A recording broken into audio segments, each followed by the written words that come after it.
Okay, welcome back to part 3 of the 3.11 notes. On this question, it asks, a fish is reeled in at a rate of 2 feet per second from a bridge 16 feet above the water. And then it asks, at what rate is the angle between the line and the water changing when there are 20 feet of line out?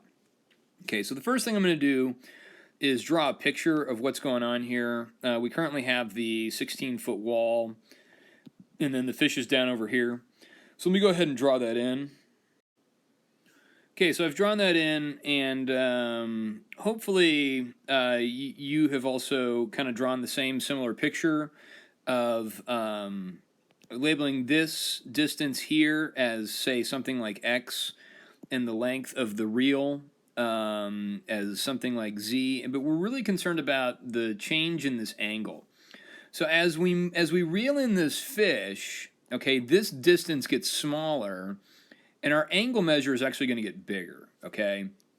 Now, what we know is that we're reeled in at a rate of 2 feet per second. So I'm going to call dz dt, okay, dz dt, the rate at which that we're moving that line, is equal to -2 feet per second. And the reason why it's negative is because the distance of z is getting smaller. So I have to make sure I put the negative there, okay? And so here's what we've got. So we're trying to find, okay, we're trying to find d theta dt, okay, when z is equal to 20. And it says when there's 20 feet of line out. So when z is equal to 20, all right? So we got to think about an equation that we can write that relates the angle measure, theta, okay, to the sides of the right triangle, okay?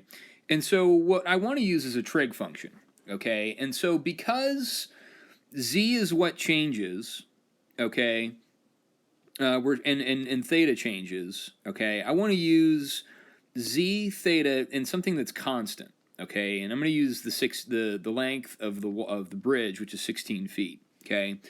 So what I've got here, I want to use the equation sine, okay? So sine of theta is equal to 16 over z, the opposite side divided by my hypotenuse, okay? And I'm going to rewrite this because I want to be able to take the derivative pretty quickly and easily. So I'm going to write it as sine of theta is equal to 16 times z to the -1 power, okay? Now I'm going to go ahead and take the derivative with respect to t. So I'm going to ddt sine of theta, okay? And I'm going to take the derivative with respect to time. And I don't want to use that. I'm going to use red. ddt of, say, 16 times z to the -1 power. Okay, so as a result, I'm going to get this. I'm going to get cosine of theta. So take your normal derivative, cosine of theta, and multiply it by the derivative of my inside function, which is d theta dt, okay, which is what we're trying to find. Okay, and that's equal to -16 times z to the -2 power times dz dt.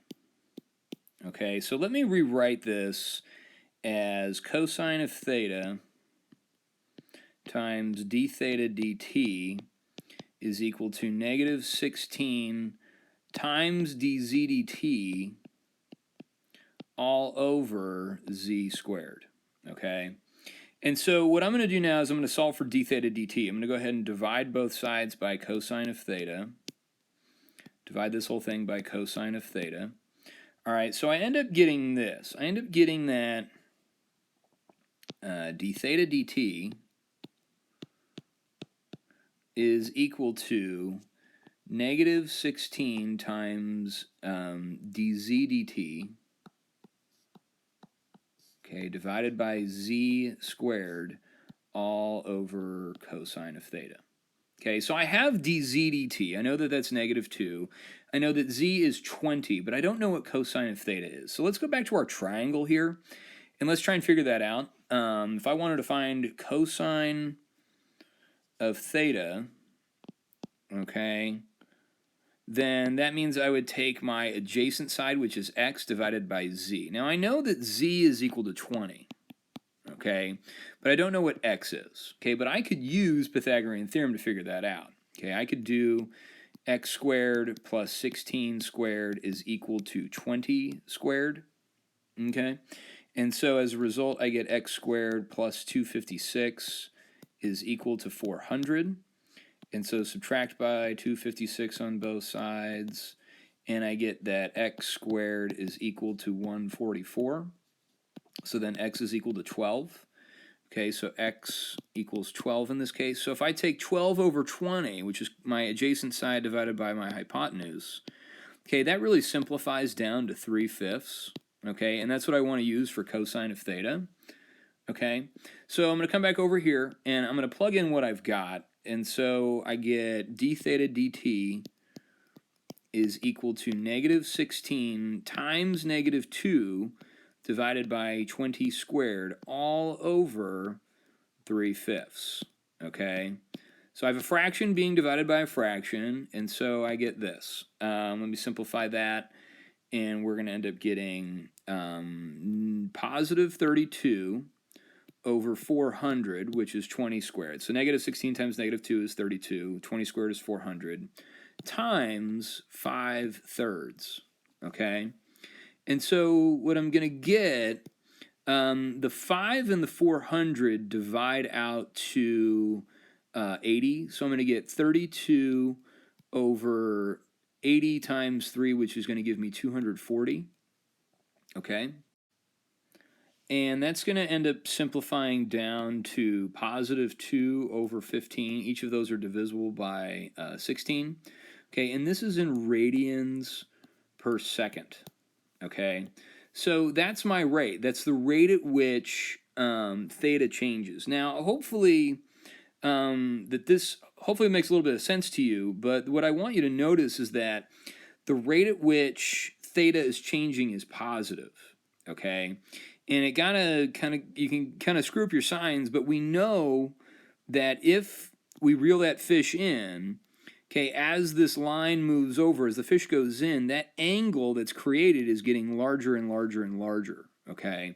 And we wanted to just calculate how fast is that angle changing. So I hope you guys enjoyed this video. This is another pretty standard problem dealing with angle measures, so hopefully you enjoyed this. I had a lot of fun making it, and hopefully you noticed the person that was fishing and noticed that they're having a lot of fun, and also notice that they're giving you a sign that says live long and prosper. So hopefully you enjoyed it, and we'll see you in a bit. Thanks.